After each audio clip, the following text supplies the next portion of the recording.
Hello Wong's and lovers. पिछले video में हमने देखा था कि विंग और वांगजी दोनों वांगजी के होटल के कमरे में थे। दोनों ही एक दूसरे के करीब आ रहे थे। वांगजी ने विंग को पलट दिया और विंग के ऊपर आ गया। विंग बहुत ज़्यादा अराउज्ड हो चुका था। वांगजी विंग के नेक पे किस करने लगा कि थोड़ी देर बाद विंग को कोई सेंसेशन ही फील नहीं हुआ, मानो कि वांगजी वहीं पे जम गया है।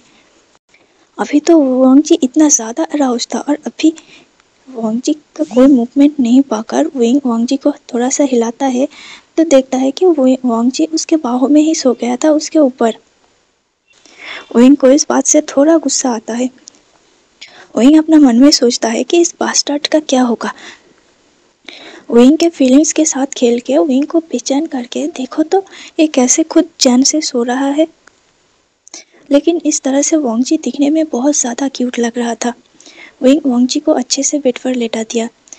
वांगजी बराबर हमेशा से ही अपना शर्ट उतार के नेकेड बॉडी के साथ सोता है, इसलिए विंग ने वांगजी का शर्ट को निकाल दिया और उसे अच्छे से ब्लैंकेट से ढक दिया।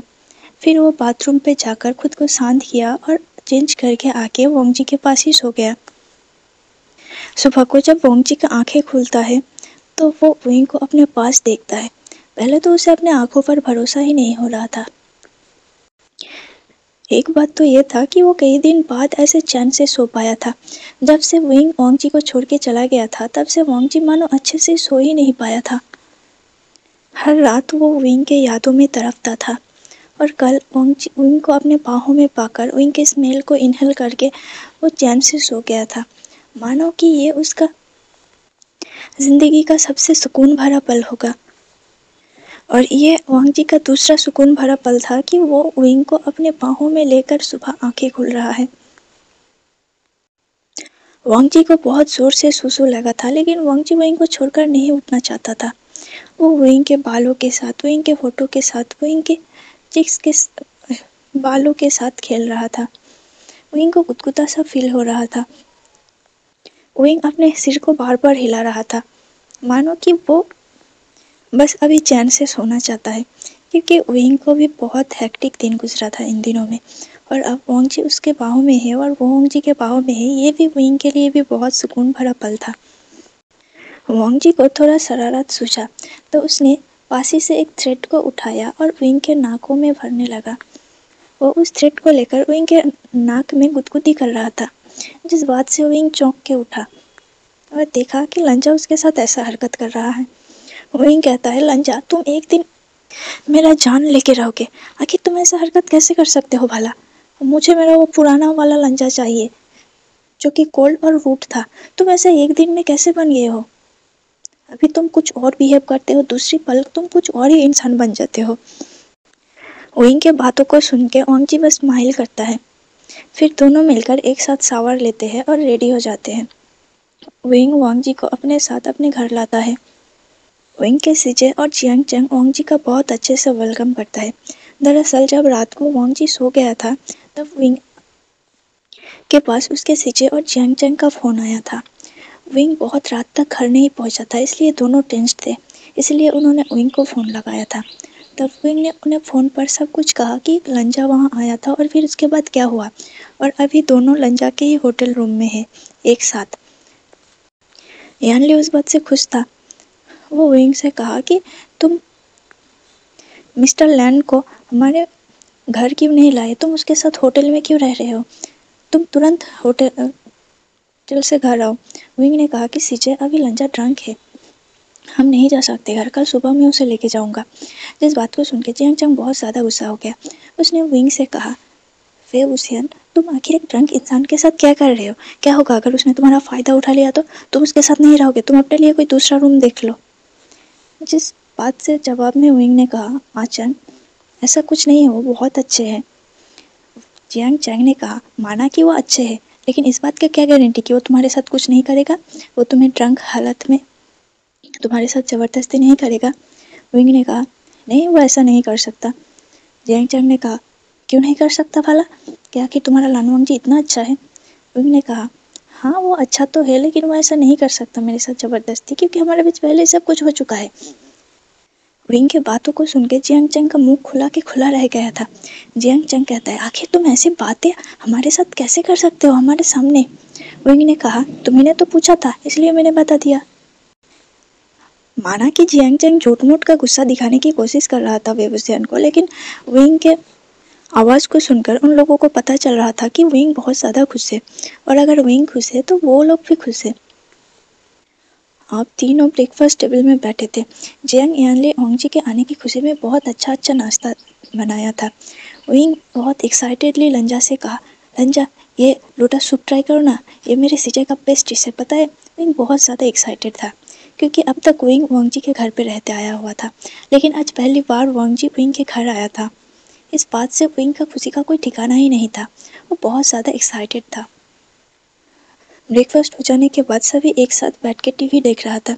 तभी वांगजी ने कहा, विंग मेरे साथ चाइना वापस चलो। विंग ने कहा कि नहीं, मैं ऐसे नहीं जा सकता, अभी लुहान के साथ मेरा कॉन्ट्रैक्ट है। वांगजी मान नहीं रहा था पहले, लेकिन फिर विंग के जिद करने पर वो मान गया। विंग ने भी लुहान के साथ बात किया और लुहान ने कहा कि अभी एक हफ्ते तक तो विंग को रहना पड़ेगा क्योंकि लुहान को उसको फैमिली को भी दिखाना होगा, लेकिन एक हफ्ते बाद विंग चाहे तो जा सकता है। हालांकि उन दोनों का कॉन्ट्रैक्ट पोस्टपोन कर सकता है, लेकिन कभी भी अगर फ्यूचर में लुहान को विंग का ज़रूरत होगा तो विंग आ जाए। विंग ने भी लुहान के बातों को हाँ कह दिया। इस एक हफ्ते वांगजी विंग के साथ ही अमेरिका में ही रहने वाला था। वांगजी विंग के साथ विंग के घर में ही रहता था। विंग वांगजी को अच्छे जगह घुमाने ले जाता, दोनों डेट पर जाते, बॉयफ्रेंड वाले सभी हरकतें करते थे दोनों। वांगजी अपने लाइफ को मानो खुल के जी रहा था। ये कोई शुगर डेटिंग नहीं था या फिर कोई दिखावे का झूठ मूठ नाटक नहीं था। ये असली फीलिंग्स था और विंग उसका असली डेट था। वांगजी ने भी अपने फैमिली को बता दिया था कि उसे विंग मिल गया है और अभी दोनों साथ ही है। तो सिचन और चिरान ने कहा कि वो लोग अभी बिजनेस संभाल लेंगे, अभी तो वांगजी को विंग पर और उसके रिश्ते पर ध्यान देना पड़ेगा। वांगजी ने भी हाँ कह दिया। इस बीच विंग कभी कभी तो लुहान के साथ मिलने जाता था। कभी कभी तो वांगजी बहुत ही ज़्यादा डम जैसा बिहेव करता था। वो स्टबर्न होकर विंग से कहता था कि वो भी विंग के साथ चलेगा। कभी कभी विंग उसे डांट दिया करता था या फिर कभी कभी उसे अपने साथ लेके जाता था। वांगजी को बहुत ही ज़्यादा जलन होता था जब विंग लुहान से बात करता था। ऐसे ही दिन बीत रहा था। अब एक हफ्ते बीत गया था। विंग और वांगजी चाइना वापस आने वाले थे। दोनों चाइना एयरपोर्ट में उतरते हैं। लैन चिरन और लैन सिचन उन दोनों को लेने के लिए आया था। चारों मिलकर लैन मेंशन के लिए निकल जाते हैं। लैन मेंशन में फिर से ही उसी तरह खुशियाँ छाया हुआ था। पहले तो वांगजी थोड़ा सा कोल्ड बिहेव करता था, लेकिन अब वांगजी था जो कि पूरे घर को सिर पे उठाया हुआ था। उसकी कभी ये हरकत को कभी वो हरकत को देखकर लैन चिरन और लैन सिचन तंग रह जाते थे। वांगजी और विंग का रिश्ता ऐसे ही चल रहा था। एक रात लैन सिचन ने वांगजी से कहा कि वांगजी, आखिर तुम्हें नहीं लगता कि तुम्हें वेबुसियन को प्रपोज करना पड़ेगा शादी के लिए? तुम्हें अपना लाइफ पार्टनर मिल चुका है, तो फिर वक्त क्यों गवा रहे हो? प्रपोज कर दो और उसे अपने साथ हमेशा के लिए बांध दो। कल को अगर वैसा कुछ हो जाएगा या फिर वो चला जाएगा, तुम दोनों के बीच किसी भी तरह से मनमुटाव हो जाएगा, तो फिर तुम क्या करोगे? वांगजी ने पूरी रात इस बात को सोचा। अभी लैन मेंशन में वांगजी और विंग अलग अलग कमरे में रहते थे। हालांकि पूरा दिन वो एक साथ रहते थे। वांगजी विंग को अपने साथ अपनी कंपनी में लेके जाता था। अब तो विंग ने वांगजी के साथ वांगजी की कंपनी में ही काम करना शुरू कर दिया था। विंग वांगजी के साथ रहता था और बेसिक चीज़ों को सीखता था ताकि फ्यूचर में वो लैंड कंपनी का मदद कर सके। पूरी रात सोचने के बाद अगले दिन रात को वांगजी डिसाइड करता है कि वो विंग से ग्रैंड प्रपोजल करेगा। उसने एक रेस्टोरेंट को बुकिंग किया और बहुत अच्छे से डेकोरेट किया। उसने विंग को किसी भी बहाने से वहाँ बुलाया और फिर विंग को प्रपोजल किया। विंग ने भी वांगजी के प्रपोजल एक्सेप्ट कर लिया। एक हफ्ते बाद दोनों ने शादी करने का डिसाइड किया। उन्होंने अपने फैमिली में बता दिया। विंग के ब्रदर और सीजे वो भी एक हफ्ते पहले से ही चाइना आ गए थे और लैन मेंशन में रह रहे थे। लैन चिरन ने साफ साफ कह दिया था कि विंग और वांगजी एक साथ नहीं रह सकते, उन्हें अलग अलग रहना होगा, लेकिन वो दोनों एक दूसरे को छोड़ने के लिए राजी ही नहीं हो रहे थे। इसीलिए लास्ट लैन चिरन ने भी अपना हाल छोड़ दिया और विंग और वांगजी को एक साथ रहने के लिए परमिशन दे दिया। दोनों के शादी के शॉपिंग भी कंप्लीट हो गया था। सभी गेस्ट को इनवाइट करना हो चुका था।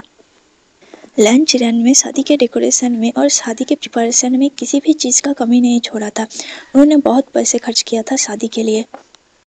कल वांग जी और विंग का शादी था और आज वांग जी और विंग एक साथ एक ही कमरे में था, एक दूसरे के साथ टाइम एंजॉय कर रहा था, या फिर कहो एक दूसरे के साथ इंटीमेट हो रहा था। विंग वांग जी से धीरे करने के लिए कह रहा था, लेकिन वांग जी तो बहुत ज़्यादा रफ हो गया था।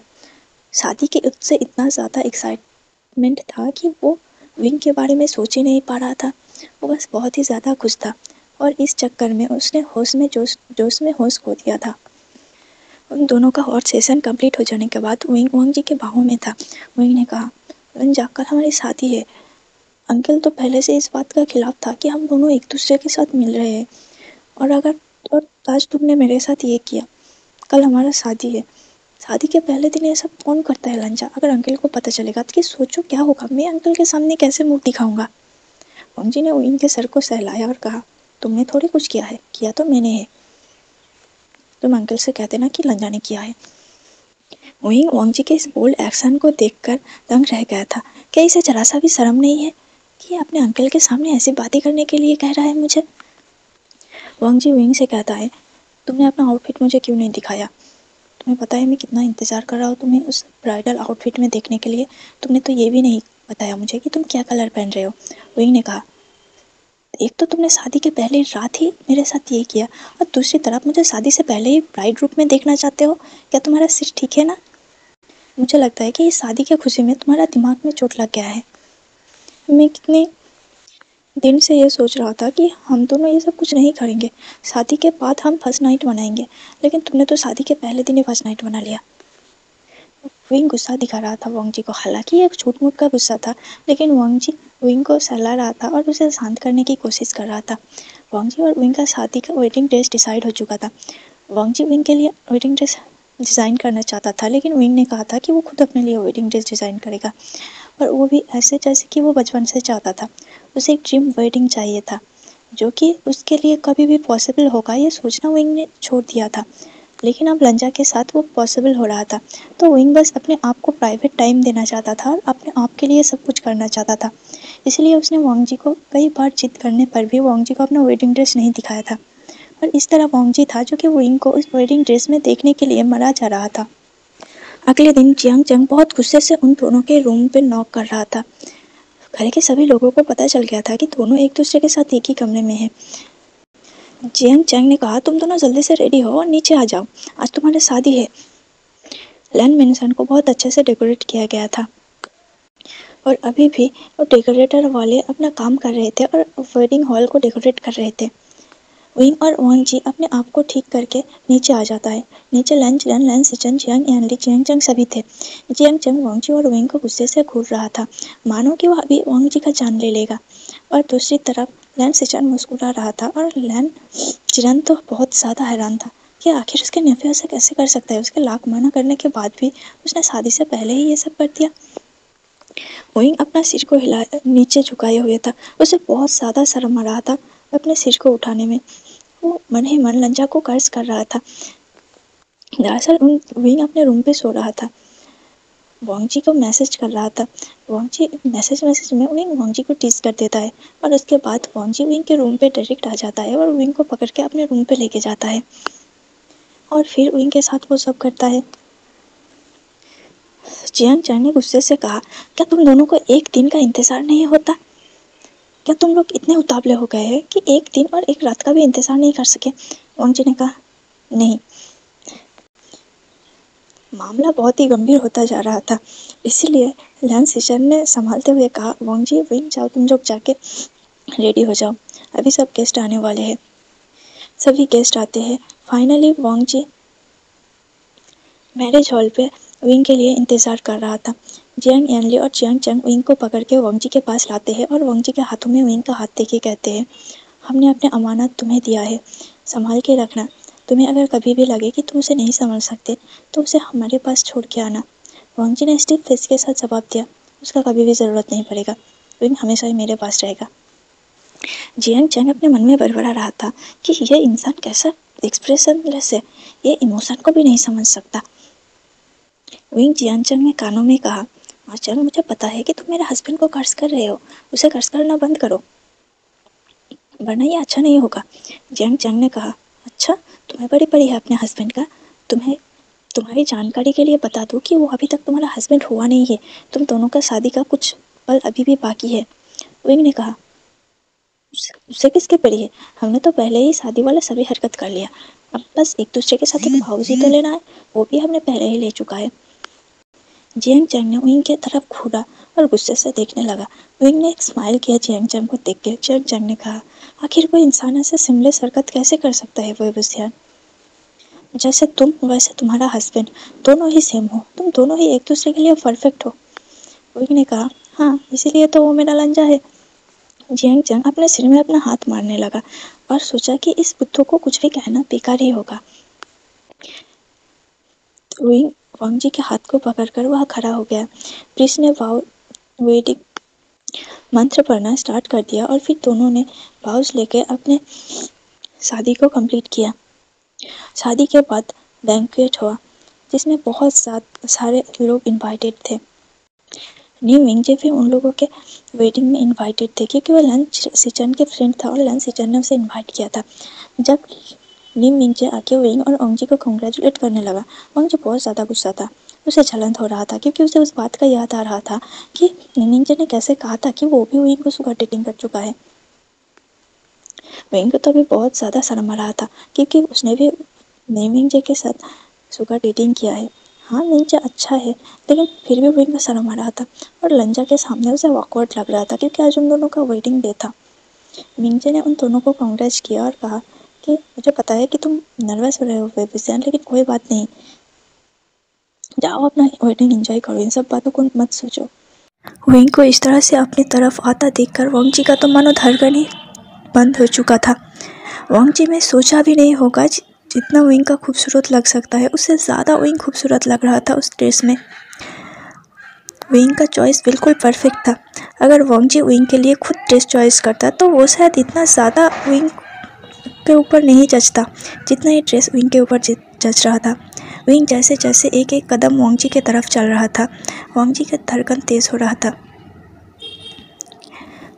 जब विंग वांगजी के पास जाके खड़ा हो गया तो वांगजी को तो ऐसा लग रहा था कि मानो ये सारे लोग और ये सारे भीड़ भाड़ ना होता तो वांगजी विंग को अभी अपने कमरे में ले जाकर उसे किस करने लगता। विंग को अब अपने फैसले पर पछतावा हो रहा था कि आखिर दोनों ने क्यों चर्च में शादी नहीं किया, क्योंकि अगर ऐसा होता तो रिचुअल्स जल्दी ख़त्म हो जाता और वांगजी विंग के साथ टाइम स्पेंड कर पाता। लेकिन फ़िलहाल क्या कर सकते हैं। वांगजी विंग के हाथों को बिल्कुल कस के पकड़ा हुआ था। वांगजी को देख के ही पता चल रहा था कि वांगजी बहुत ज़्यादा ओवर प्रोटेक्टिव था विंग के लिए। जो लोग अब तक वांगजी को ट्रोल करते हुए आ रहे थे, वांगजी को लेकर अजीब अजीब बातें फैलाते हुए आ रहे थे, वही लोग सारे उन लोगों के मैरिज में इनवाइटेड थे और सारे वांगजी के नाम पर वाह वाह कर रहे थे कि शायद इसीलिए लन वांगजी किसी के ऊपर एक तरफ नज़र घुमाकर भी नहीं देखता था क्योंकि उसका दिल तो पहले ही किसी ने चुरा लिया था। सभी को अपने सोच पर की शर्म आ रहा था कि आखिर उन लोगों ने लन वांगजी के बारे में ऐसे ऐसे बातें फैलाया और यहाँ निकला कुछ और है। लन वांगजी तो एक ही मैन के लिए शुरू से ही लॉयल रहा है। दरअसल वांगजी के अंकल ने विंग और वांगजी के मैरिज फिक्स करने के बाद ये अनाउंस कर दिया था कि वांगजी और विंग बहुत पहले से ही डेटिंग करते हुए आए थे और लैन चिरन को उन दोनों के डेटिंग से प्रॉब्लम था। उसे विंग पसंद नहीं था कुछ खास, इसलिए उसने उस लड़की को वांगजी के लिए चुना था। लेकिन जब वांगजी विंग को छोड़कर किसी भी लड़की की तरफ आंख उठाकर भी नहीं देखा तब उस लड़की को बहुत ज़्यादा गुस्सा आया और उसने ही वांगजी के बारे में ऐसे ऐसे बातें फैलाया। अब सभी गलतफहमियां लन चिरन ने क्लियर कर दिया था और वांगजी के इमेज भी बिल्कुल साफ सुथरा हो गया था। वांगजी के वेडिंग में आके सभी लोग एंजॉय कर रहे थे, मानो कि उन्होंने कभी वांगजी को कुछ कहा ही नहीं। 2-4 लोग थे जो अभी भी बातें कर रहे थे कि अगर लड़के की जगह लन वांगजी किसी लड़के को चूज़ करता तो शायद वो ज़्यादा अच्छे से रह पाता। लेकिन वांगजी विंग और उन लोगों के फैमिली मेम्बर्स को इन बातों से कोई फ़र्क नहीं पड़ने वाला था। वो तो बस एक दूसरे के साथ बहुत ज़्यादा खुश थे और पूरी ज़िंदगी ऐसे ही बिता देना चाहते थे। अब विंग और वांगजी एक दूसरे के साथ अपने कमरे में था। कमरे को बहुत अच्छे से फूलों से सजाया गया था। विंग वांगजी के लिए बहुत अच्छे से तैयार होकर बैठा था। वांग जुबिन के फेस को पकड़ता है और उसे बहुत अच्छे से देखता है, मानो कि विंग को ऐसे देखना उसके आंखों के लिए और उसके दिल के लिए, दोनों के लिए ही दवा का काम कर रहा था। उसके आंखों की रोशनी और भी ज़्यादा उजल हो रहा था विंग को ऐसे देखना। उसने विंग के फोरहेड पर किस किया और कहा, I love you my wifey, thank you for coming in to my life, thank you for make my heart flatter, you know nobody ever feels, you know I never feel the way you make me feel inside. I love you, Vivian. Please don't leave me. I can't live without you. I promise. I promise. I'll love you. I'll fancy you. I'll cherish you. Everything you. ये कह के उसने wing के lips पर अपना lips रख दिया और इसी के साथ ये फैन फिक्शन ख़त्म होता है। दरअसल कुछ लोगों ने मेरे एफएफ को लाइक किया। मुझे बहुत अच्छा लगा कि आप लोगों ने लाइक किया, कमेंट किया। हालांकि वो 2-4 लोग ही है, लेकिन मुझे इस बात का खुशी है कि 2-4 लोगों को भी मैं अपने एफएफ से सेटिस्फाई कर ये 2-4 लोगों को भी मैं अपने एफएफ से खुश कर पाया हूँ। मेरी एफएफ को, दोनों एफएफ को इतना ज़्यादा प्यार देने के लिए थैंक यू डियर्स। आप लोगों का बहुत बहुत बहुत शुक्रिया। ये पार्ट कैसा लगा प्लीज़ कमेंट में ज़रूर बताना। और हाँ, अगर आप लोगों को कोई डिमांड हो कि मुझे कुछ इस तरह से कुछ टॉपिक पे फैन फिक्शन ले आना चाहिए तो प्लीज़ मुझे कमेंट में ज़रूर बताना। अब तक के लिए बाय बाय, मिलते हैं नेक्स्ट एफएफ में। और हाँ, आज का एफएफ आप लोगों को अजीब लग सकता है क्योंकि मेरा गला तो ख़राब है और दूसरी तरफ मेरा एक नाक भी बंद है, तो प्लीज़ मिस्टेक्स को अवॉइड करना। और अगर आप लोगों को लगता है कि मेरे बोलने के तरीके में कुछ मुझे कोई बदलाव लाना चाहिए तो प्लीज़ मुझे बताना। और अगर मुझसे कोई भूल चूक हो गया तो प्लीज़ कमेंट में बताना ताकि मैं उस गलती को नेक्स्ट वीडियो में करेक्ट कर सकूँ।